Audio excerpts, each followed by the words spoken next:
আল্লাহ রাব্বুল ইজ্জত ওয়াল জালাল এই পৃথিবীতে যখন জিবরিল আমিনকে তৈরি করলেন, শুধুমাত্র কেবলমাত্র জিবরাইল এই পৃথিবীতে আছেন, আল্লাহ তাআলা আছেন, আর কোনো সৃষ্টি নাই। জিবরিল আমিন আল্লাহকে বলছেন, আল্লাহ তাআলা আমি আপনাকে খুব ভালোবাসি, আমি চাই না আপনার থেকে আমি দূরে থাকি, আমি চাই সব সময় আমি আপনার কাছাকাছি থাকতে চাই। আপনি আমাকে পছন্দ করে ভালোবেসে আপনি আমাকে তৈরি করেছেন, সৃষ্টি করেছেন, আমি আপনার কাছাকাছি থাকতে চাই। কি করলে, এমন কি আছে এই পৃথিবীতে যা করলে আমি আপনার কাছে থাকতে পারবো, আপনার পছন্দের প্রিয় পাত্র হিসেবে থাকতে পারবো এবং সকল সময় আপনাকে সন্তুষ্ট রাখতে পারবো। আমি যদি জানতে পারি, আমি জিবরাইল চেষ্টা করব সব সময় আপনার চোখের কাছে থাকতে, আপনার পছন্দের থাকতে, আপনার ভালোবাসার থাকতে। কোনো দিন যেন আপনি আমার উপরে অসন্তুষ্ট হতে না পারেন। আমাকে কি করা লাগবে? আল্লাহ তাআলা বলছেন, জিবরাইল পছন্দের কথা বলেছ, চমৎকার শব্দ চয়ন করেছ, রবকে সন্তুষ্ট করবার মতো করে কথা বলেছ।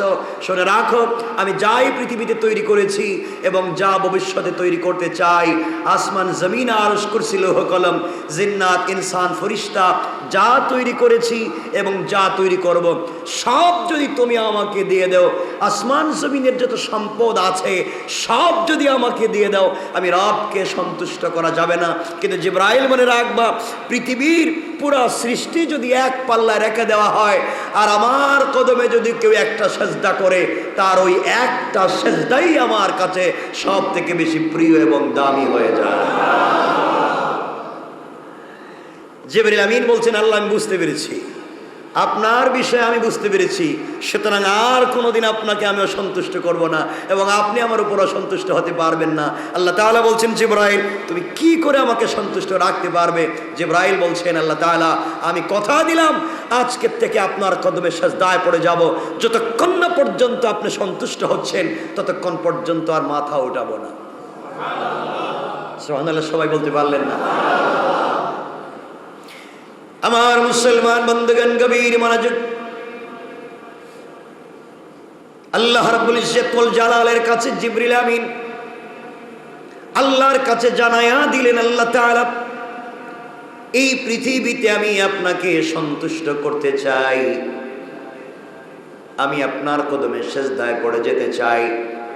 দুইটা ঐতিহাসিক বর্ণনা পাওয়া যায়। কেউ বলেছেন জিবরিল আমিন একাধারে আল্লাহর এই কথা শুনে সিজদায় পড়ে গেলেন।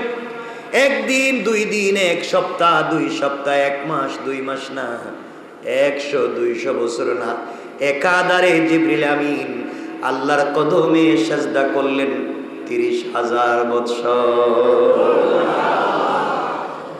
দীর্ঘ 30,000 বছর সিজদায় পড়ে থাকলেন। আর আরেকটা বর্ণনায় পাওয়া যায় 30,000 বছর নয়, জিবরিল আমিন একাধারে সিজদা করলেন আল্লাহর কদমে 30 লক্ষ বছর। সুবহানাল্লাহ বললেন। লম্বা সিজদা করবার পরে জিবরাইল শুধুমাত্র সিজদায় পড়ে আছে, মাথা উঠায় না। আল্লাহ তাআলা বলছেন, জিবরাইল এবার মাথা উঠাও। জিবরাইল বুঝতে পেরেছেন হয়তো আল্লাহ তাআলা আমার উপরে সন্তুষ্ট হয়ে গিয়েছেন, এই জন্য মাথাতে সিজদা উঠাবার কথা বলেছেন। জিবরিল আমিন মাথা উঠালেন, আল্লাহর কাছে বলছেন, আল্লাহ তাআলা আমি আপনার কাছে জানতে চাই আপনি আমার উপরে সন্তুষ্ট হয়েছেন কিনা। আল্লাহ রাব্বুল ইজ্জত ওয়াল জালাল বলছেন, জিবরাইল রে, সত্যি তোমাকে আমি পছন্দ করি আর তোমাকে আমার সৃষ্টির পয়গম্বরদের কাছে পাঠাতে চাই। পৃথিবীর দামি দামি জিনিস তুমি নিয়ে যাইবা, কিয়ামতের আগে সব দামি জিনিস তুমি আমার কাছে উঠাইয়া নিয়ে আসবা, আমার হাবিবের কাছে তুমি যাইবা। এই জন্য তোমাকে তৈরি করেছি। 30 লক্ষ বছর সিজদা করেছো, আমি সন্তুষ্ট কিনা জিবরাইল তুমি জানতে চাও? এই প্রশ্নের জবাব জানবার আগে আমার আরশে আজিমের পিলারের দিকে, আরশে আজিমের ডিজাইনার স্ট্রাকচারের দিকে একটু তাকাও। হযরত জিবরিল আমিন আল্লাহ তাআলা আরশে আজিমের দিকে লক্ষ্য করলেন, স্ট্রাকচারের দিকে তাকালেন। ওখানে তাকাইয়া দেখেন লেখা আছে লা ইলাহা ইল্লাল্লাহ মুহাম্মাদুর রাসূলুল্লাহ সাল্লাল্লাহু আলাইহি ওয়াসাল্লাম। জিবরাইল বলছেন, আল্লাহ তাআলা 30 লক্ষ বছর সিজদা করেছি একমাত্র কেবলমাত্র আপনাকে সন্তুষ্ট করবার উদ্দেশ্যে, আর আপনি বললেন মাথা উঠালাম। আপনি আমাকে বলছেন আরশে আজিমের দিকে তাকাতে। আল্লাহ তাআলা ওখানে কি আছে? আমার সেজদার সাথে আরশে আজিমের সম্পর্ক কি জানতে চাই? আল্লাহ রাব্বুল ইজ্জত ওয়াল জালাল বললেন, জিবরাইল শোনো, তুমি যে কালিমা দেখেছো ওই কালিমা সরকারে কায়নাত দো জাহানের সরদার নবী রহমত জনাবে মুহাম্মদ রাসূলুল্লাহ সাল্লাল্লাহু আলাইহি ওয়াসাল্লাম, যাকে আমি হাবিবুল্লাহ বানিয়েছি, যাকে উপলক্ষ করে গোটা দুনিয়াকে সাজিয়েছি, আমি আল্লাহ তাআলা তাকে উপহার দিতে চাই। উপহার হিসাবে, উপঢৌকন হিসাবে এই কালিমা দিতে চাই। এই জন্য তোমাকে দেখিয়ে দিলাম আখিরি জামানার আমার রাসূলের উম্মতেরা, আমার গোলামেরা দুনিয়ার জমিনে যাবে, তারা কমপক্ষে প্রতিদিন 5 ওয়াক্ত নামাজ ফরজ পড়বে। কয় ওয়াক্ত? 5 ওয়াক্ত ফরজ সালাত পড়বে। প্রত্যেক ওয়াক্ত 5 ওয়াক্ত নামাজে কমপক্ষে 17 রাকাত সালাত ফরজ পড়বে। কত রাকাত? ফজরের নামাজ 2 রাকাত, যোহরের 4 রাকাত, কত হলো? আসরের 4, কত হলো? মাগরিবের 3, কত হলো? ইশার 4, কত হয়েছে? সুবহানাল্লাহ বলেন। আল্লাহ বলেন আমার আখিরি জামানার গোলামেরা দুনিয়ার জমিনে যাওয়ার পরে কমপক্ষে 17 রাকাত সালাত ফরজ পড়বে, আর প্রত্যেকটা রাকাতে কমপক্ষে 2টা করে সেজদা দিবে। প্রত্যেকটা সেজদায় কমপক্ষে 3 বার করে পড়বে সুবহানা রাব্বিয়াল আলা। আমার কোন গোলাম, আমার আখিরি জামানার উম্মতেরা, রাসূলের উম্মতেরা, আমার কলিজার টুকরা আখিরি জামানার গোলামেরা সেজদায় গিয়ে যখন একটা বার পড়বে সুবহানা রাব্বিয়াল আলা, সুবহানাল্লাহ, আপনি পবিত্র, আলা আপনি বড়ই, কথা বলে যখন সেজদায় পড়ে যাবে, জিবরাইল রে তুমি 30 লক্ষ বছরের সেজদায় পড়ে যেই মর্যাদার অধিকারী, যেই সওয়াবের অধিকারী হতে পারো নাই, আমার আখিরি জামানার গোলামেরা একটা বার সেজদায় গিয়ে যখন একবার পড়বে সুবহানা রাব্বিয়াল আলা, তার ওই একবারের সুবহানা রাব্বিয়াল আলার মর্যাদা তোমার 30 লক্ষ বছরের চাইতে বেশি হয়ে যায়। আল্লাহু আকবার বলে। রব কি সুযোগ দিয়েছেন তোমাকে আমাকে। একটা সেজদার কত দাম রয়েছে, একটা সেজদার কত ফজিলত রয়েছে। জিবরাইলের মতো একজন জলিলুল কদর ফেরেশতা 30 লক্ষ বছর সেজদায় পড়ে যে মর্যাদা লাভ করতে পারলেন না, তুমি আর আমি একটাবার সেজদায় গেছে সুবহান বলে সেই মর্যাদা লাভ করতে পারি। এরপরেও আমরা আল্লাহর কদমে আসতে চাই না, আল্লাহর কদমে আসতে চাই না। আমি আরো বলেছি, আজ আপনাদেরকে আবারও বলছি, আমরা চাইলেই পৃথিবীর মানুষকে 100% সন্তুষ্ট করতে পারি না, কিন্তু রব বলেছেন আমার কদমে সেজদায় গিয়ে যদি একটা বার পড়ো সুবহানা রাব্বিয়াল আলা, আমি রব তোমার উপরে খুশি হয়ে সবগুলো গুনাহকে মাফ করে দেই। রব আমাদেরকে কত সুযোগ দিয়েছেন, আমরা সেই রবের কাছে যেতে পারছি না, আল্লাহকে ভালোবাসতে পারছি না। আল্লাহ রাব্বুল ইজ্জত ওয়াল জালাল বলছেন তুমি কাউকে ডাকবে স্বার্থ ছাড়া জবাব দিবে না, কিন্তু পৃথিবীতে শুধুমাত্র কেবলমাত্র আমি একমাত্র একক আল্লাহ আছি। আমাকে ডাকলা, কষ্ট দিলা, হারামি করলা, নাফরমানি করলাম, আমার অক্সিজেন ব্যবহার করলাম, আমার আলো বাতাস ব্যবহার করলাম, আমার জমিনে থেকে আমার খেয়ে আমার সবকিছু ব্যবহার করে গোটা জিন্দেগি আমার নাফরমানি করেছো, আমি রব সন্তুষ্ট হই না। একটা বার আমি তোমার মুখ থেকে আল্লাহর নামটা ডাক শুনতে চাই। সুবহানাল্লাহ। আল্লাহ তো তা শুনতে চায়। এজন্যে আল্লাহ রাব্বুল ইজ্জত ওয়াল জালাল বলেছেন তাকে সন্তুষ্ট করার পদ্ধতি হচ্ছে কি?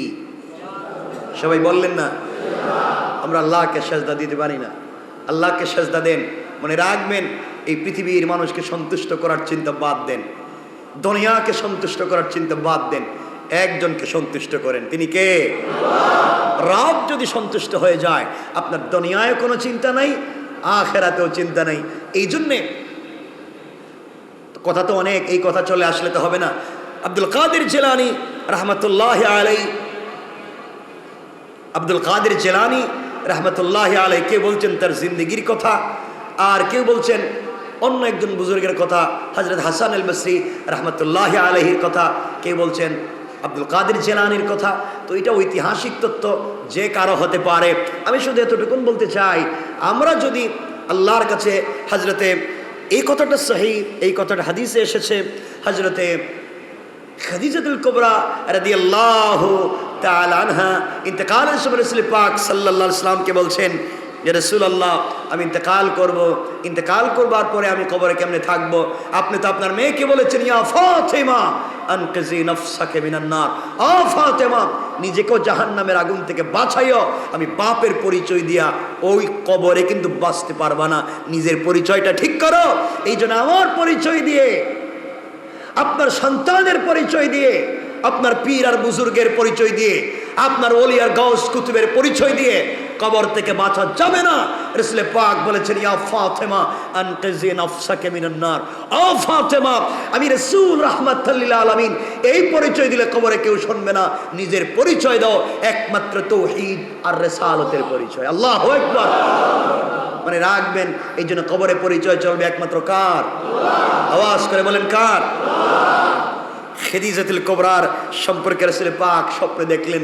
খাদিজাতুল কুবরা, আমি সহি কথা বলছি, হাদিস থেকে বলছি, রাসূল পাক সাল্লাল্লাহু আলাইহি ওয়াসাল্লাম দেখলেন খাদিজাতুল কুবরা জান্নাতের ভিতরে চলে গিয়েছেন।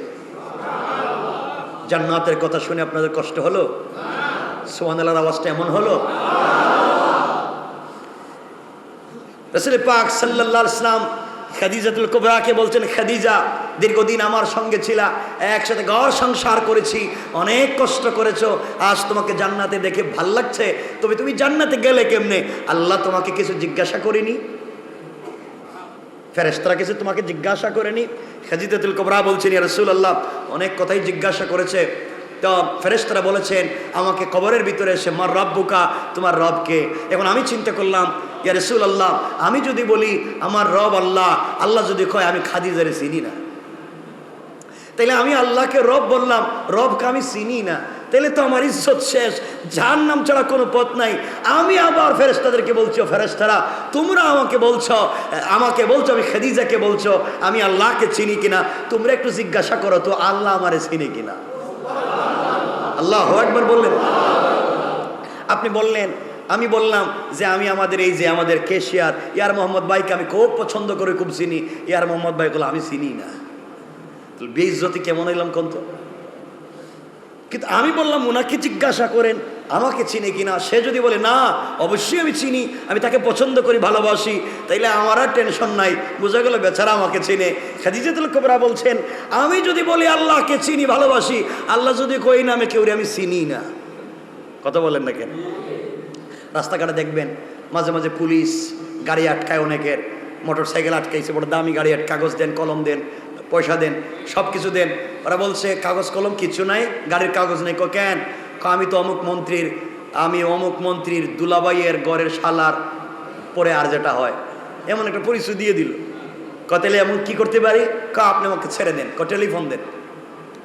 আমার পুলিশ টেলিফোন দিয়েছে, বেচারা যদি কই নামে কাউরে চিনি না, তাহলে কি বোঝেন? এখন ও যদি টেলিফোন দিয়ে বলে আমি চিনি, তাহলে বাঁচা যায়। আল্লাহ রাব্বুল ইজ্জতুল জালালের কাছে খাদিজাতুল কুবরা বলছেন, আপনি আমাকে চিনেন কিনা আল্লাহকে জিজ্ঞাসা করো। আল্লাহ রাব্বুল ইজ্জতুল জালাল ফেরেশতাদেরকে বলছেন, ও ফেরেশতারা, আমি চিনি মানি এটা নয়, খাদিজার বিয়েটাও ঠিক করেছি আমি, রাসূলের প্রতি দুর্বল করেছি আমি, স্বয়ং আমি আল্লাহ আরশে আজিমে বসে একমাত্র পৃথিবীর ওই মহিলা খাদিজাতুল কুবরাকে স্বয়ং আমি আল্লাহ সালাম দিয়েছি। সালাম সালাম। তোমরা আমার খাদিজাকে প্রশ্ন করে কষ্ট দিও না। ইয়া রাসূলুল্লাহ, ওই কথা বলার পরে দিলে একটু শান্তি পাইলাম। আল্লাহ যেহেতু চিনে, ফেরেশতারা আর আমার সাথে কিছু বলবেও না। আল্লাহ যেহেতু আমাকে চিনে, ফেরেশতাদের কিছু বলার নাই। এই জন্য আপনাদেরকে আমি জিজ্ঞাসা করি, আপনাদের কাছে আমি বলতে চাই, আল্লাহকে আমরা চিনি, বহুত নাফরমানি আছে, আল্লাহর কাছে বলতে চাই, আল্লাহ আমরা চিনি না এটা জানতে চাই না, তুমি একটা বার আমাদেরকে তোমার গোলাম বলে স্বীকার করো। আল্লাহু আকবার বলেন। এর চাইতে আর কিছু চাওয়ার থাকবে না। রব যদি আমাদেরকে বলে ওইটা আমার গোলাম, আর কিছু লাগে? যাক, আল্লাহ পাক আমাদের সবাইকে কবুল করুক, সকলে বলেন আমিন। তো আপনাদের কাছে আমি যে কথাগুলা সংক্ষেপ করে করে, আমাদের সময় তো কম থাকে, আমরা কথাগুলা বলতে চাই, মনোযোগ দিয়ে শুনেন। আমি যে কোরআনে কারীমের যে আয়াত তিলাওয়াত করেছি, 69 নম্বর আয়াত সূরা আল-আহজাব থেকে, আল্লাহ রাব্বুল ইজ্জতুল জালাল এখানে বলেছেন, ইয়া আইয়ুহাল্লাযীনা আমানু, হে মুমিন যারা ঈমান এনেছো, আল্লাহ তাআলা তাদেরকে বলছেন আমার কথাটা ভালো করে শোনো, লা তাকুনু কাল্লাযীনা আযাউ মূসা ফাবাররাআহু আল্লাহু মিম্মা ক্বালু। আল্লাহ রাব্বুল ইজ্জত ওয়াল জালাল বলছেন, মুমিন যারা হয়েছে আমার কথা শোনো, মূসাকে যারা কষ্ট দিয়েছে তোমরা তাদের মতো হয়ো না। পৃথিবীতে একটা জাতি আছে, আমি নাম বলছি না, এই জাতি তাদের নবীরে পিটাইছে, নবীরে মারছে, সকাল বিকাল তাদের নবীর কথাকে অবিশ্বাস করত, সকালে একটা বলে বিকালে আরেকটা বলে। আল্লাহ রাব্বুল ইজ্জত ওয়াল জালাল বলছেন, হ্যাঁ মুমিন, তোমরা মূসার মতো, মূসার এই লোকদের মতো হয় না। মূসাকে যারা কষ্ট দিয়েছে তোমরা তাদের মতো হয়ে যাও না। তারা যা বলেছিল আল্লাহ তা থেকে তাদেরকে নির্দোষ প্রমাণ করেছিলেন। এখানে একটা ঘটনা আছে, তিনি আল্লাহর কাছে ছিলেন মর্যাদাবান। এই পৃথিবীতে একজন পয়গম্বর যার নাম মূসা আলাইহিস সালাম, খুব লজ্জাশীল নবী ছিলেন। গরম ছিলেন ঠিকই, কিন্তু খুব লজ্জাশীল ছিলেন হযরত মূসা আলাইহিস সালাম। তো এখানে কথা হচ্ছে, যেটা আমরা সংক্ষেপ করে কথাটা শুনতে চাই। আল্লাহ এতে বলছেন তোমরা মূসার সম্প্রদায়ের মতো হইও না। এর অর্থ এটা জরুরি নয় যে আমরা মূসার সম্প্রদায়ের মতো হয়েছি, আমরা রাসূলকে গালি দিয়েছি, আমরা পিটিয়েছি। আল্লাহ আগেই বলছেন তোমরা এভাবে হইও না, কারণ ওরা খারাপ লোক। কথা কি বুঝতে পেরেছেন? ওরা তাদের নবীরে মারে, নবীকে পিটায়, নবীকে গালি দেয়। আমরা আমাদের রাসূলকে গালি দেই না। আমরা আমাদের রাসূলকে আমাদের জিন্দেগির চাইতে পছন্দ করি, আমাদের জীবনের চাইতে, আমাদের সন্তানের চাইতে, আমাদের অস্তিত্বের চাইতে এই পৃথিবীতে ভালোবাসি আমাদের কলিজার টুকরা রাসূলকে। ঠিক কিনা বলেন? মূসা আলাইহিস সালামের সম্প্রদায়ের লোকেরা মূসা আলাইহিস সালামকে তারা গালি দিত এবং সুযোগ পেলে তারা মারবার চেষ্টা করত, অনেকবার মারবার চেষ্টা করেছে। ওখানে একটা ভিন্ন ঘটনা হাদিস শরীফে এসেছে, রাসূল পাক সাল্লাল্লাহু আলাইহি ওয়াসাল্লামকে আল্লাহ তাআলা জানিয়ে দিয়েছেন। সিদ্দিক বুখারী শরীফের হাদিস, হযরত আবু হুরায়রা রাদিয়াল্লাহু তাআলা আনহু থেকে রওয়ায়াত এসেছে, মূসা আলাইহিস সালাম অত্যন্ত লজ্জাশীল একজন নবী ছিলেন। তার শরীর কেউ দেখতো না, তিনি পুরা বডি ঢেকে চলতেন। সুবহানাল্লাহ বললেন না? তিনি নারী ছিলেন না পুরুষ ছিলেন? কথা বলছেন না কেন? একজন পুরুষ নবী, কারণ কোন নারীকে তো আল্লাহ নবী এবং রাসূল বানাবেন না, বানাবেনই না। একজন রাসূল, একজন নবী এবং রাসূল হযরত মূসা কিন্তু খুব লজ্জাশীল ছিলেন, পুরা বডি পর্দা করে চলতেন। সুবহানাল্লাহ বলেন। একজন পুরুষের কথা বলছি। তিনি খুব লজ্জাশীল ছিলেন, তার শরীর কাউকে দেখুক তিনি এটা চাইতেন না, এভাবেই চাইতেন এবং পর্দার আড়ালে তিনি গোসল করতেন। আগেকার বনি ইসরায়েলের মধ্যে ছিল তারা পাবলিকের সামনে উলঙ্গ হয়ে গোসল করত। এরা কেমন জাতি বুঝতে পারছেন? তারা পাবলিকের সামনে উলঙ্গ হয়ে গোসল করত। তো মূসা আলাইহিস সালাম আড়ালে গিয়ে গোসল করতেন। সুবহানাল্লাহ বললেন না? একবার বনি ইসরায়েলের সম্প্রদায়ের লোকেরা বলাবলি করতে লাগলো, সমালোচনা করতে লাগলো, মূসা কারো সামনে গোসল করে না কেন? কি হয়েছে তার? সে নাকি নবী, সে রাসূল হবে ভাবছে, কিছু বলে। মূসা তখন ছোট বাচ্চা মানুষ, পাবলিকের সামনে গোসল করতেন না। কি হয়েছে মূসা সবার সামনে আসে না কেন? বুঝতে পেরেছি, মূসার মনে হয় কুষ্ঠরোগ, লজ্জায় কারো সামনে আসে না, অথবা এক শিরা রোগ, এই লজ্জায় কারো সামনে আসে না। আল্লাহ তাআলা বলছেন আমি সকল নবী রাসূলকে নির্দোষ রেখে, নির্ভেজাল রেখে, নিখুঁত হিসাবে সৃষ্টি করেছি। বলেন সুবহানাল্লাহ। তারা বলতে লাগলো মূসা আলাইহিস সালাম কুষ্ঠরোগে আক্রান্ত, অথবা এক শিরা রোগে আক্রান্ত, অথবা কোনো মারাত্মক রোগে আক্রান্ত, এই জন্য পাবলিকের সামনে আসেন না। আল্লাহ তাআলা এটা সহ্য করতে পারবেন না। তিনি যাকে নবী বানাবেন তার সম্পর্কে আপনি মিথ্যা কথা বলবেন, তার দোষ দেখবেন, এটা আল্লাহ সহ্য করতে পারেন। আল্লাহর সহ্যের বরদাস্তের বাহিরে চলে যায়। আল্লাহ সিদ্ধান্ত নিলেন মূসা যে শরীরে কোনো রোগ নাই, কুষ্ঠকাঠিন্য নাই, মরণ ব্যাধি নাই, এক শিরা নাই, এটা আমি বোঝাতে চাই। কিন্তু মূসা তো কোনোদিন কাপড় খুলবে না, মূসা তো পাবলিকের সামনে গোসল করবে না। কিন্তু এই মূসারে কেমনে পাবলিকের সামনে যে মূসা ঠিক আছেন এটা বোঝাতে পারি? আল্লাহ সিদ্ধান্ত নিলেন যাক, মূসাকে আমাকে বোঝাতেই হবে। আমার মুসলমান বন্দেগান গভীর মনোযোগ, হযরতে মূসা আলাইহিস সালাতু ওয়াস সালাম একদিন নির্জনে একা একা জঙ্গলের কাছাকাছি গিয়ে গোসল করতে লাগলেন। নির্জনে একা একা গোসল করতে লাগলেন। কাপড়গুলো খুলে একটা পাথরের উপরে রেখে দিলেন। পয়গম্বর মূসা আলাইহিস সালাতু ওয়াস সালাম একটা পাথরের উপরে কাপড়গুলো রেখে নির্জন জায়গায় তিনি একটা পুকুরে গর্তে তিনি গোসল করতে নেমে গেলেন। গোসল শেষ করে হযরতে মূসা আলাইহিস সালাম হাত বাড়ালেন পাথরের দিকে কাপড় আনবার জন্য। যখন হাত বাড়ালেন আল্লাহ তাআলা পাথরকে নির্দেশ করলেন, পাথর মূসা যেন ধরতে না পারে এইভাবে তুমি দৌড়াও। এ তো আসতে আল্লাহ বলছেন মূসা, আল্লাহ বলছেন পাথর রে মূসা যেন ধরতে না পারে এভাবে দৌড়াও। আল্লাহ তাআলা পাথরের জবান খুলে দিয়েছেন। পাথর বলছে আল্লাহ কোন দিকে দৌড়াবো আপনি বলেন। আল্লাহ বললেন শোনো, পুরা দেশের বনি ইসরাইল কিছু 1 কিলোমিটার দূরে ওই জায়গায় তারা সবাই বেশে সমাবেশ করতেছে, সব বনি ইসরাইল আছে। ওই বনি ইসরাইল যেদিকে আছে পাথর কাপড় নিয়ে এদিকে যাও। আল্লাহু আকবার বললেন। আল্লাহর ইচ্ছা কেমন হলো দেখেন। মূসা আলাইহিস সালাম লজ্জায় পড়ে গেলেন। কতক্ষণ পানিতে বসে থাকবেন, তিনিও পাথরের পিছনে দৌড় দিলেন আর বললেন পাথর বেয়াদবি করিস না, তুই আমি মূসারে চিনিস না, আমি কে?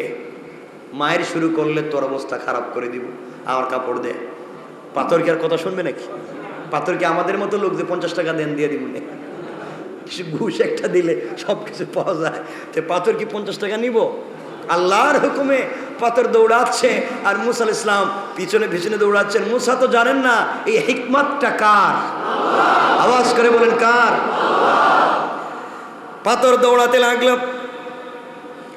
এক পর্যায়ে মূসা আলাইহিস সালাম পিছনে পিছনে দৌড়ালেন আর বলতে লাগলেন আমার কাপড় পাথর নিয়ে কই যাস, পাথর নিয়ে কই যাস? পাবলিক রাস্তা দিয়ে হেঁটে যায় আর দেখে মূসা দৌড়ায়, পাথরও দৌড়ায়।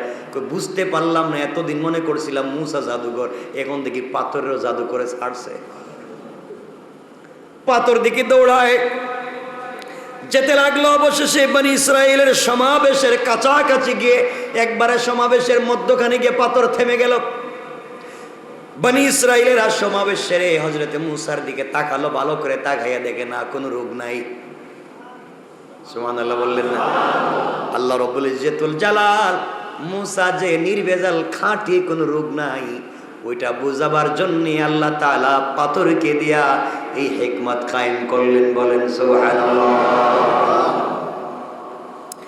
আমার বন্ধুগণ, তারা দেখে ফেলল তিনি নিখুঁত এবং সুস্থ আছেন। এতে তাদের বিশ্বাস ভালো হয়ে গেল। মূসা আলাইহিস সালাতু ওয়াস সালাম নির্দোষ প্রমাণ হয়ে গেলেন। প্রস্তরটা পাথরটা থেমে গেল। মূসা আলাইহিস সালাম কাপড়গুলো উঠিয়ে নিলেন, লজ্জায় পড়ে গেলেন, কাপড়গুলো পরলেন এবং সেজদায় পড়ে গেলেন। অতঃপর লাঠি আসেনি, কথা বল না, মূসার কাছে আসেনি লাঠি, সবসময় এটা থাকে, ওটা থাকবি। লাঠি আছে, লাঠি বের করেছেন, লাঠি বের করেছেন। মূসার তো মিজাজ গরম, করছস কি? লাঠি বের করে পাথরে আঘাত শুরু করেছেন। লাঠিটা পাথরে যখন আঘাত শুরু করেছেন, পাথরের মধ্যে 3 থেকে 4টা নালার মতো দাগ হয়ে গিয়েছে। আল্লাহু আকবার। আল্লাহ তাআলা পাথরের জবান খুলে দিলেন। পাথর ডাক দিয়ে বলছে লাইসা লিজাম, আমার কোনো গুনাহ নাই, আপনি আমার পিটালেন কেন? তুই আমার কাপড় নিয়ে দৌড় দিলে কেন? তোর কোনো গুনাহ নাই, তে দৌড় দিলে কেন আমার কাপড় নিয়ে? আল্লাহ রাব্বুল ইজ্জতুল জালাল জানাইয়া দিলেন, মূসা রে পাথরের দোষ নাই, আমি আল্লাহ তাআলা পাথরকে বলে দিয়েছি কাপড় নিয়ে যাওয়ার জন্য। বনি ইসরাইলরা তোমার বিরুদ্ধে কুৎসা রটনা করে, আর আমি আল্লাহ সারা দুনিয়ার সামনে তোমাকে নিখুঁত নির্ভেজাল করে দিতে চাই। সুবহানাল্লাহ। আমি কোন নবীকে দোষী ব্যক্তিকে নবী বানাতে চাই না, শরীরে খুঁত আছে এমন ব্যক্তিকে রাসূল বানাতে চাই না। এজন্য আমি তাদের সামনে পরিষ্কার করে দিলাম। আল্লাহ রাব্বুল ইজ্জত ওয়াল জালাল বলছেন, আল্লাহ তাআলার কাছে মর্যাদা সম্পন্ন হচ্ছেন একজন পয়গম্বর, তিনি হচ্ছেন মূসা। ওয়া কানা ইনদাল্লাহি ওয়াজিহা। আল্লাহ বুঝাতে চাইলেন আমি আত্মমর্যাদা সম্পন্ন ব্যক্তিকে ভালো বংশে দিয়ে তাকে নবী বানাই। কারণ যে কোনো বংশ থেকে যদি নবী বানাই তে ভালো বংশের লোকেরা বলবে এই লোকটাকে আমরা নবী মানতে চাইব না। সবসময় একটা ভালো সম্ভ্রান্ত পরিবার থেকে নবী বানাই, কেউ যেন পিছনে কথা বলতে না। কথা বুঝতে পেরেছেন? এই জন্য আল্লাহ তাআলা এভাবে তৈরি করেছেন। হযরত মূসা আলাইহিস সালাম আল্লাহর হুকুম পালন করলেন। আল্লাহর হুকুম পালন করতে গিয়ে তিনি জমিনের ভিতরে অনেক কষ্ট, অনেক নির্যাতন সহ্য করেছেন। কাফেরেরা, তার জাতির লোকেরা তাকে কষ্ট দিয়েছে, আঘাত দিয়েছে। মানে রাখবেন, যারা রাসূলদেরকে আঘাত করেছে, কষ্ট দিয়েছে, তারা এই দুনিয়ার জমিনে পুরা জিন্দেগি ভর তারা শাস্তির মুখোমুখি হতেই হবে, আজ না হয় আগামীকাল। কথা বলেন না কেন? এরপর আয়াত থেকে আল্লাহ তাআলা আমাদের রাসূলের কথাগুলা বলতে লাগলেন এবং আমাদের কথাগুলা আল্লাহ তাআলা বলতে লাগলেন। দেখেন আল্লাহর পরে কি বলছেন। আমার বন্ধুগণের পরে আল্লাহ বলতে লাগলেন, ইয়া আইয়ুহাল্লাযীনা আমানু তাকুল্লাহ ওয়া কুলু কওলান সাদীদা। আল্লাহ রাব্বুল ইজ্জত ওয়াল জালাল বললেন, হে মুমিনগণ, যারা মুমিন হয়েছো, ঈমান এনেছো আমি আল্লাহর উপরে, আল্লাহ রাব্বুল ইজ্জত ওয়াল জালাল বলেন ইত্তাকুল্লাহ, আল্লাহকে ভয় করো, ওয়াকুলু কাওলান সাদীদা, এবং তোমরা সরল কথা বলো, সঠিক কথা বলো, নরম কথা বলো। ওয়াকুলু কাওলান সাদীদা, তোমরা সঠিক কথা বলো। দুটা বিষয় মনে রাখবেন, আল্লাহ ইমানদারদেরকে বলছেন দুটা জিনিস। এক নাম্বার, তোমরা ভয় করতে হবে কাকে? ইত্তাকুল্লাহ, আল্লাহকে ভয় করো। আর চলার পথে ওয়াকুলু কাওলান সাদীদা, যা বলো সঠিক বলো। কি বলো? আমরা যা বলিব সত্য বলিব, সত্য ছাড়া মিথ্যা বলিব না। কিন্তু ঘুম থেকে উঠে ঘুমাতে যাওয়া পর্যন্ত যা শুরু করছে, এ একটা কথাও মিথ্যা সত্য বলতেই চায় নাই। কথা বলেন না কেন? এমন লোকের সমাজে নাই? যা বলতেছে সব মিথ্যা বলতেছে। আল্লাহ বলছেন দুটা কথা, এক নম্বর আমি আল্লাহকে ভয় করো, আর দুই নম্বর চলবার পথে সঠিক কথা বলো। কি কথা বলো? কথা বলেন না কেন? আমরা কি সঠিক কথা বলি? আমরা এখানে ঝামেলা দেখে চলে যাই, সঠিক কথা বলতে চাই না। বিচারে সঠিক কথা বলতে আমার উপরে চলে আসবে, আমি এখানে সঠিক বলতে গেলে ঝামেলা আমার উপরে চলে আসবে।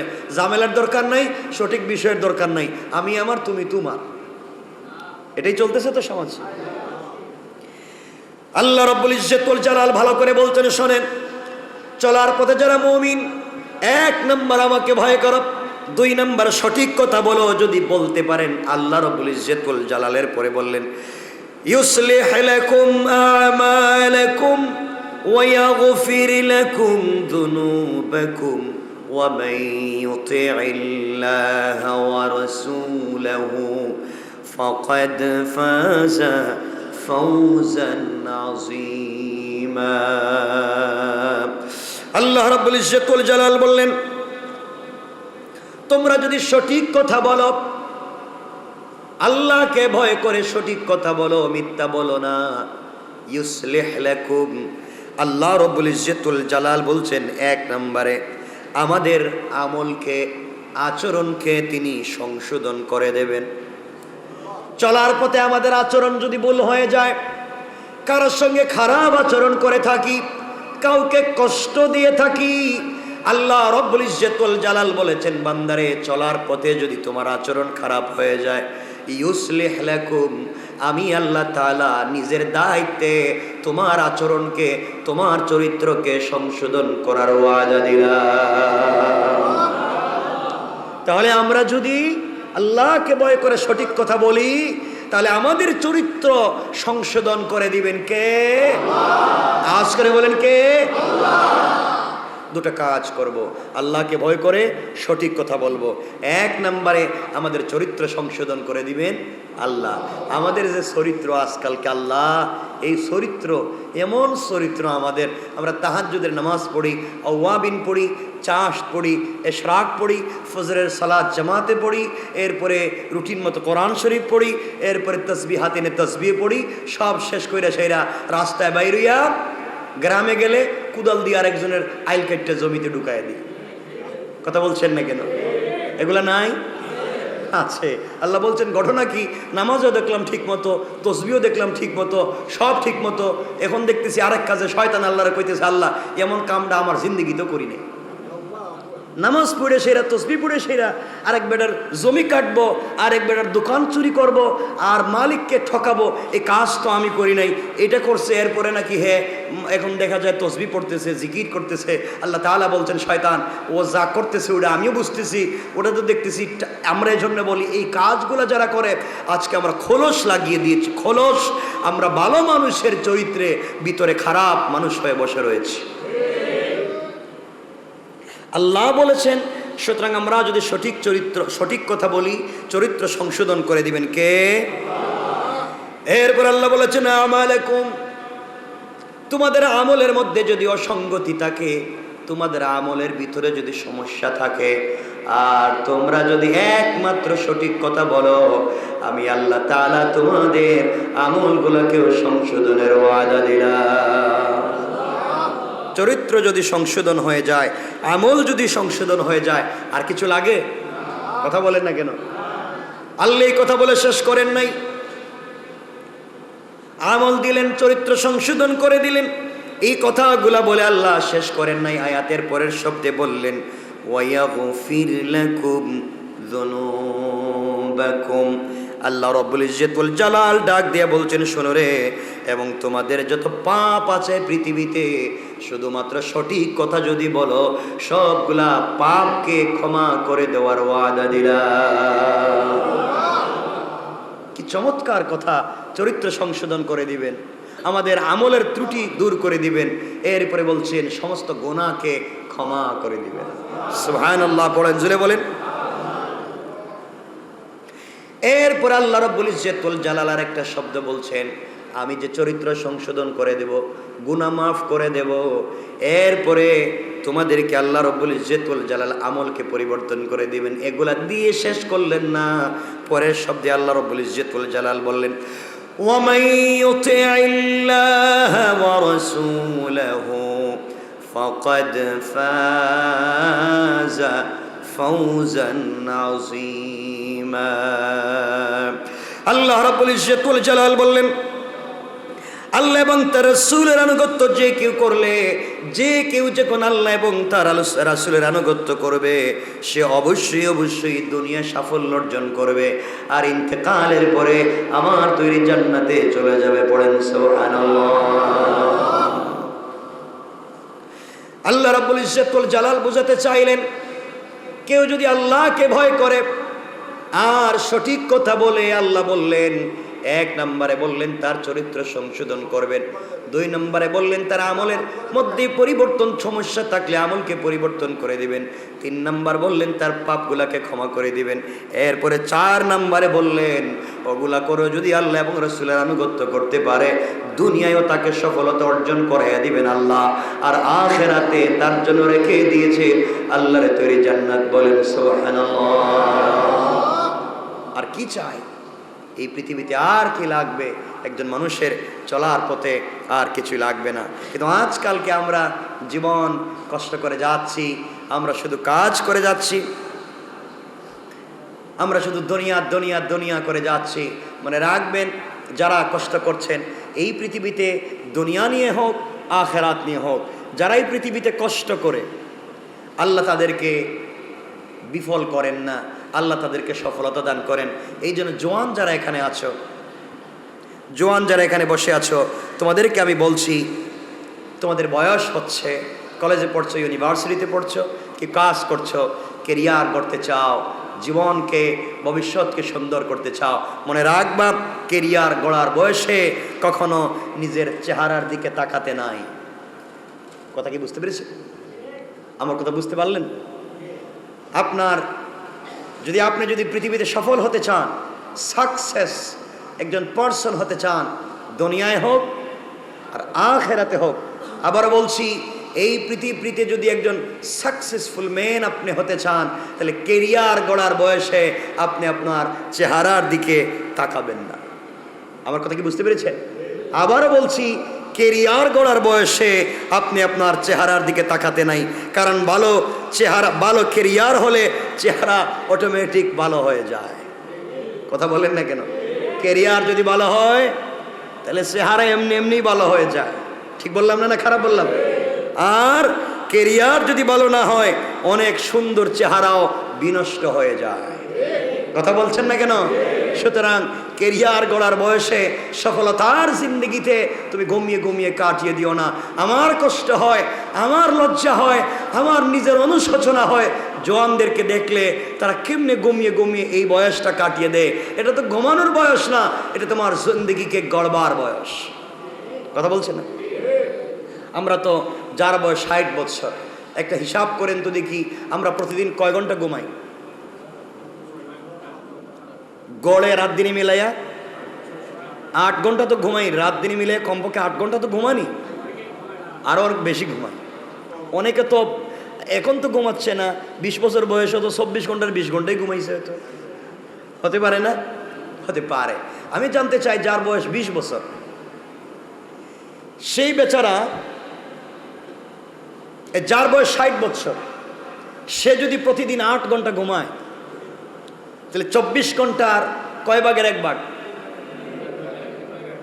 3 ভাগের 1 ভাগ। আবার বলছি, যেই ব্যক্তি 8 ঘন্টা প্রতিদিন ঘুমায়, তার বয়স যদি 60 বছর হয়, আর 3 ভাগের 1 ভাগ দিনের যদি 8 ঘন্টা হয়, তাহলে 60-এর 3 ভাগের 1 ভাগ কত? তাহলে একটা লোক নির্বেজাল খালি ঘুমাইছে 20 বছর। এই আপনারা, এই যে আপনারা শুধু ঘুমাইছেন 20 বছর, আমি মিথ্যা বলছি? 60 বছর জিন্দগির 20 বছর শুধু ঘুমাইলেন, আপনার সফলতা কোথায়? আর বাকি কেরিয়ার গড়বার জন্যে, স্টুডেন্ট লাইফ পড়বার জন্যে আরো 20 বছর কাটাইয়া দিলেন। কত হইল? চাকরি আর পড়া করতে করতে 20 40 আছে 20 আছে কত?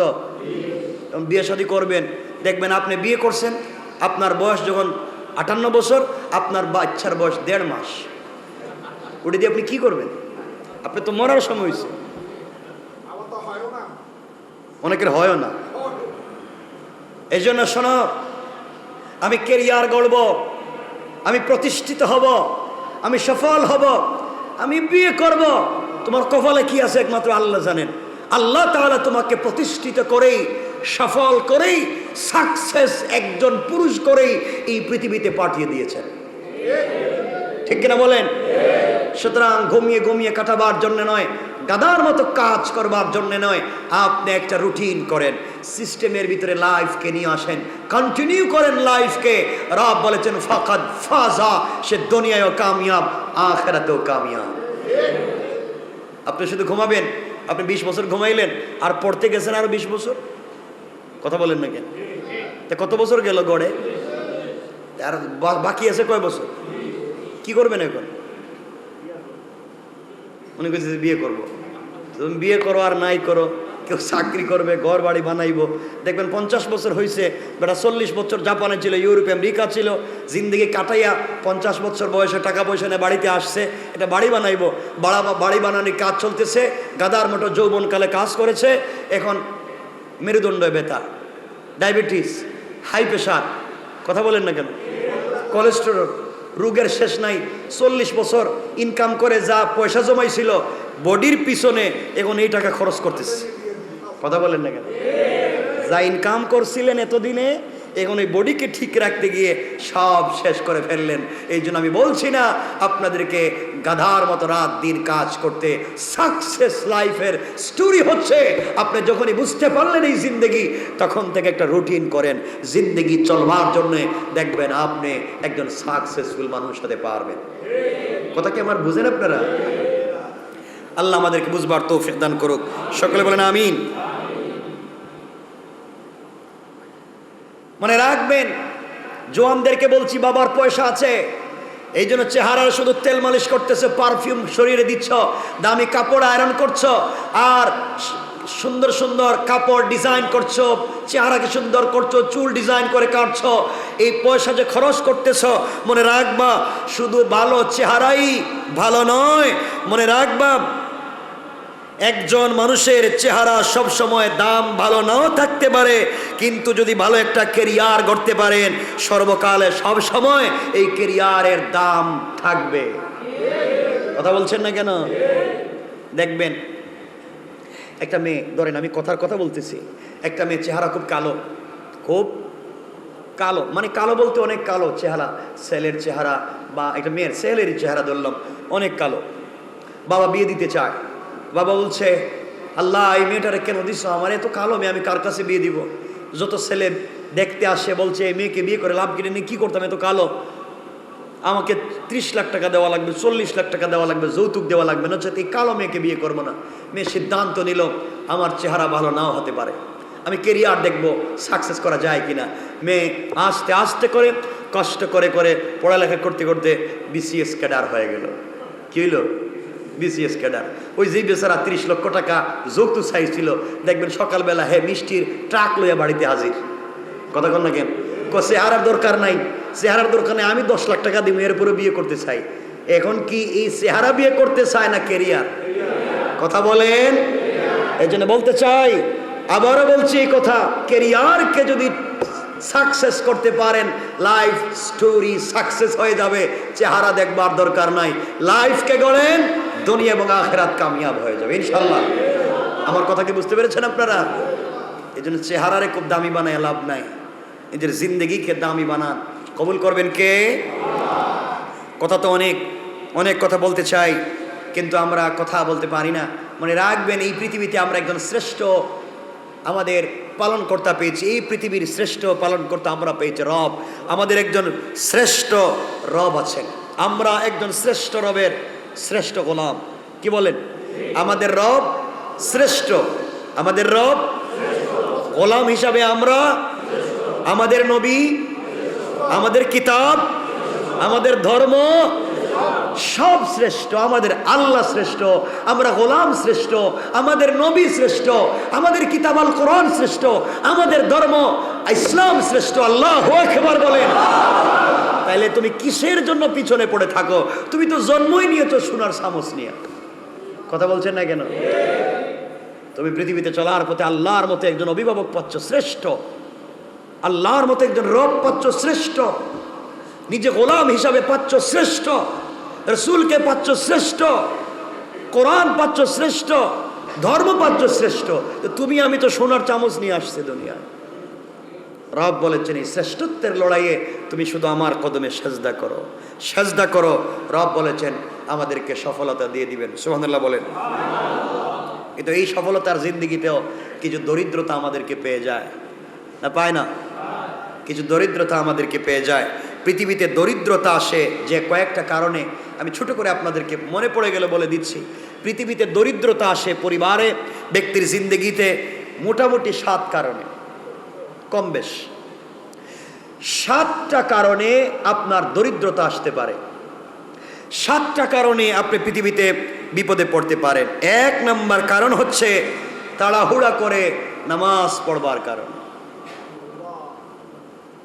আবার বলছি বুখারীর হাদিস, 7টা কারণে দরিদ্রতা আসতে পারে। আর একটা কারণ হচ্ছে তাড়াহুড়া করে সালাত পড়বার কারণে। 2 নম্বর হচ্ছে দাঁড়িয়ে পেশাব করবার কারণে। আমরা তাড়াহুড়া করে নামাজ পড়ি না। কথা বলেন?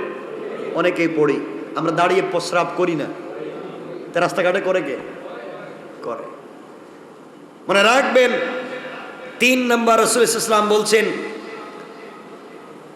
সব থেকে বড় দরিদ্রতা যে কারণে আসে সেটা হচ্ছে পেশাবের জায়গায় দাঁড়িয়ে দাঁড়িয়ে ওযু করবার কারণে। আপনারা কি বুঝছেন আমার কথা? এখনো যেখানে পেশাব করেছে ওখানে দাঁড়িয়ে ওযু করেছে, এই লোকটা পবিত্র হওয়ার সম্ভাবনা নাই। কিন্তু আজকালকের যে আমাদের বাথরুমগুলো আছে, ওয়াশরুমগুলো আছে, বাথটবগুলো আছে, ওটা তো আলাদা আলাদা অনেক জায়গা, আলাদা আলাদা না, উঁচা নিচা ভাঁজ করা আছে, এটা এক জায়গা, আলাদা আলাদা অনেক জায়গা আছে দেখবেন ওই একটাই, কিন্তু আপনি ওখানে প্রস্রাব। এটার বলার উদ্দেশ্য আছে আমার, উদ্দেশ্য হচ্ছে, আমি বলতে চাচ্ছি না আপনাদেরকে যে শুধু কমেডে প্রস্রাব করেছে আর ওখানে দাঁড়িয়ে বোধহয় অজু করেছে, আমি এটা বুঝাচ্ছি না। আমি বুঝাচ্ছি আমাদের আজকের এই সোসাইটিতে এমন হয়ে গিয়েছে, কমোড বাদ দেন, যেখানে গোসল করে ওখানে অনেকেই পেশাব করে। এখন তো ফরিস্তার মতো বসে রয়েছেন, কোনো কথা বলতেছেন না।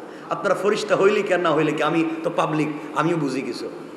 আমি মানুষকে চিনি, আজকালকে যেখানে নামাজ গোসল করে, যেখানে দাঁড়িয়ে গোসল করে, যেখানে অজু করে, মাঝে মাঝে ওখানে বসেও পেশাব করে। এটাই বোঝাচ্ছেন রাসূল পাক ইসলাম যে ওই জায়গায় যদি কেউ পেশাব করে, তাহলে এই জায়গায় তো অজুও করে, এই জায়গায় তো গোসলও করে, এই জায়গায় পেশাব করলো, তাহলে এই জায়গাকে নাপাক করলো। এর কারণে সর্বপ্রথম যে আযাবের সম্মুখীন হবে সে তো ইন্তেকালের সময়, সাকারাতের সময় খুব কঠিন শাস্তি পাবে, কঠিন শাস্তি পাবে। কবরের সব থেকে বড় কঠিন শাস্তি হবে পেশাব থেকে পবিত্রতা না অর্জন করার কারণে। আর আল্লাহ বলছে সে দুনিয়ায় পাবে দারিদ্রতার আযাব। কথা বুঝতে পেরেছেন আমার? কয়টা বলছি? তিনটা। 4 নাম্বার হচ্ছে দাঁড়িয়ে দাঁড়িয়ে পানি পান করবার কারণে দরিদ্রতা আসে। আমরা তো দাঁড়িয়ে পানি করি। আল্লাহর ওয়াস্তে দাঁড়িয়ে দাঁড়িয়ে, জমজমের পানির কথা বলছি না, আমি সাধারণ পানির কথা বলছি। দাঁড়িয়ে দাঁড়িয়ে যারা পানি পান করে, এই কারণে তাদের অসচ্ছলতা আসতে পারে, দরিদ্রতা আসতে পারে। 5 নম্বর, এটা অপরাধ। হাদিসে কয়েকটা ভাষায় রাসূল বলেছেন 5 নম্বর যে কারণে দরিদ্রতা আসতে পারে, এর একটা বড় কারণ হচ্ছে ফু দিয়ে বাতি নিভিয়ে দেওয়ার কারণে। বাতি জ্বালাই না অনেক সময় অনেক কাজে, ফু দিয়ে নিভিয়ে দিছে। ফু দিবেন না, কারণ ইব্রাহিম আলাইহিস সালাতু ওয়াস সালাম যখন আগুনে ছিলেন, তখন কিছু প্রাণী ফু দিয়ে আগুনকে জ্বালিয়ে দিতে চাইছিল, আগুনকে বাড়িয়ে দিতে চাইছিল। রাসূল পাক বলেছেন তোমরা ফু দিয়ে বাতি নিভাবে না, হাত দিয়ে ইশারা করে নিভাও, কোনো জিনিস দিয়ে নিভাও, নিজের মুখ দিয়া, নিজের মুখের অক্সিজেন দিয়া বাতি নিভাতে যাইও না। কথা কি আমার বুঝেন আপনারা? কয়টা বলছি? 5টা। 6 নম্বরে যে কারণে দারিদ্রতা আসতে পারে, দাঁত দিয়ে নখ কাটার কারণে। দাঁত দিয়ে নখ কাটার কারণে। এটা বদ অভ্যাস আমাদের অনেকের আছে, অনেক বাচ্চাদের আছে। আল্লাহর ওয়াস্তে বলছি, আপনি দাঁত দিয়ে নখ কাটবেন না। অনেকে এটা করে থাকেন। কয়টা বলছি? আল্লাহর ওয়াস্তে করবেন না। 7 নম্বর, এইটা এভেইলেবল, অনেকেই করে থাকেন, এটা রাসূল নিষেধ করেছেন বারবার। 7 নম্বর হচ্ছে পরিধেয় বস্ত্র দিয়া, আপনার পরনের কাপড় দিয়া মুখ সাফ করার কারণে। লুঙ্গি পরে আছেন, শরীর ঘামছে, ইডি দিয়ে মুখ মুছে নিলেন, পাঞ্জাবি দিয়া মুখ মুছে নিলেন, শার্ট দিয়ে মুখ মুছে নিলেন, যেটা আপনি পরনে উঠে দিয়ে মুখ মুছে ফেলেছেন। রাসূল পাক বলেছেন এই কারণে 100% দরিদ্রতা আসতে পারে। আমার কথা কি বুঝতে পেরেছেন আপনারা? এই ছোট ছোট জিনিস এগুলো আমরা বাদ দিয়ে দিই, আল্লাহর দিকে মুতাওয়াজ্জা হয়ে যায়। এখন আপনারা বললেন সময় আমাদের কমে গেছে, আপনারা বলবেন হুজুর আমাদের দরিদ্রতা আসে বুঝলাম, এগুলা বললেন, কিন্তু সচ্ছলতা আসে কোন জিনিসে, এটাও একটু বলে দেন নাকি? দরকার আসেনি? দরিদ্রতা কয় জিনিস বললাম, মনে থাকবে তো ইনশাল্লাহ বাবা? 7 জিনিসে সচ্ছলতা আসতে পারে। মনোযোগ দিয়ে শোনেন, 7 জিনিসে সচ্ছলতা আসতে পারে। 1 নম্বর, রাসূল পাক সাল্লাল্লাহু আলাইহি ওয়াসাল্লাম বলেছেন যেই ঘরে কোরআন তিলাওয়াত হয়, যেই ব্যক্তি কোরআন তিলাওয়াত করে, মরার আগে হইলেও তাকে সচ্ছল বানাইয়া কবরে দেব। আল্লাহ বলেছেন সচ্ছল বানিয়ে কবরে দেব। এই জন্য রাসূল বারবার বলেছেন ও আমার উম্মতেরা, তোমরা জুমাবারে কাহাব পড়ো, ফজরের পরে সূরা ইয়াসিন পড়ো, মাগরিবের পরে ওয়াকিয়া পড়ো। আর একটা কথা বলে দিই, হযরত ইবনে আব্বাস রাদিয়াল্লাহু তাআলা বর্ণনা করেছেন, রাসূল বলেছেন যেই ঘরে সূরা ওয়াকিয়া তিলাওয়াত হয়, যেই ঘরে সূরা বাকারা তিলাওয়াত হয়, সূরা ওয়াকিয়া যেই ঘরে তিলাওয়াত হয়, এই ঘরের মানুষকে আল্লাহ না খাওয়াইয়া মউত দিবেন না। তো আসতে বললেন। আর যেই ঘরে কি বলছি সূরা বাকারা তিলাওয়াত হয়, এই ঘরে কোনো জালেম, কোনো দুশমন, কোনো শয়তান, কোনো জিন্নাত ক্ষতি করতে পারবে না। সুবহানাল্লাহ বলেন। আমরা পারবো তো ইনশাআল্লাহ? এক নম্বরে কোরআন তেলাওয়াত করতে হবে, 2 নম্বরে সচ্ছলতা আসতে পারে 5 ওয়াক্ত নামাজ পড়বার মাধ্যমে। আল্লাহ রসুল বলেছেন, কেউ যদি 5 ওয়াক্ত নামাজ ঠিক মতো আদায় করে সেজদায় গিয়ে চোখের পানি ছেড়ে দে, রব থাকে দুনিয়ায় সচ্ছলতা দিবেনি। সুবহানাল্লাহ বলেন। 3 নম্বর, পৃথিবীতে সচ্ছলতা আসতে পারে আল্লাহর বেশি বেশি শুকরিয়া আদায় করার মাধ্যমে। কিসের মাধ্যমে? আপনাদের মনে আছে কিনা, মনে থাকবার কথা, আমি বলেছি মুসা আলাইহিস সালাম যাওয়ার সময় কেমনে শুকরিয়া আদায় করলে সম্পদ বেড়ে যায়, এটা ঐতিহাসিক তত্ত্ব, ছোট করে বলতেছি। রাসূল মুসা আলাইহিস সালাম আল্লাহর সঙ্গে কথা বলতে যাবেন, এক বেচারা বলছে, হুজুর আল্লাহর কাছে বলবেন আমার যে এত সম্পদ হিসাব করতে পারি না, আমি বিপদে আছি, কেমনে সম্পদ কমে, এটা আল্লাহর কাছে বলবেন। আল্লাহর কাছ থেকে আসার সময় মুসা আলাইহিস সালাম কথা বলে আসেন, আল্লাহ তোমার গোলাম বলেছে সম্পদ তার খুব বেশি হিসাব করতে পারে না, কি করলে কমবে? আল্লাহ বলেন তারে গিয়ে বইল সে যেন না শুকরি করে। কি করে? না শুকরি করে। মুসা আলাইহিস সালাম আসার খবর শুনলেন, লোকটা শুনলো, হাতের মধ্যে সাধারণ একটা গ্লাস নিয়ে দুধ নিয়ে মুসা আলাইহিস সালামের সামনে হাজির করে বলছে, মুসা আপনি আসছেন, আমার খবর কি? মুসা বলছেন, তোমার কথা আল্লাহরে জিজ্ঞাসা করছি, আল্লাহ বলেছেন তুমি নাশুকরি যদি করো সম্পদ কমবে। ওই বেচারা চিন্তা করলো, রব আমারে বানাইছেন, পয়সা রব আমারে দিয়েছেন, আর তারই নাশুকরি করব, বেঈমানি করব, আমার দ্বারা সম্ভব না। আল্লাহ শুকরিয়া তোমার দরবারে আমাকে ভালো মানুষ বানাইছো। এই কথা বলে কাঁপতে কাঁপতে এই কাচের গ্লাসটা হাত থেকে পড়ে গেছে, আর শুকরিয়া আদায় করার কারণে প্রত্যেকটা কাচের টুকরাকে আল্লাহ স্বর্ণ বানাইয়া দিয়েছে। আমি বোঝাতে চাইলাম, শুকরিয়া আদায় করলে কমে না বাড়ে? বাড়ে। 4 নম্বরে সচ্ছলতা আসতে পারে দরিদ্র মানুষকে এবং অক্ষম মানুষকে সাহায্য করার কারণে। গরিব অসহায় দরিদ্রকে সাহায্য করেন, একজন প্রতিবন্ধীকে সাহায্য করেন, বিকলাঙ্গকে সাহায্য করেন। রব বলেছেন এর মাধ্যমে সচ্ছলতা তিনি দান করবেন।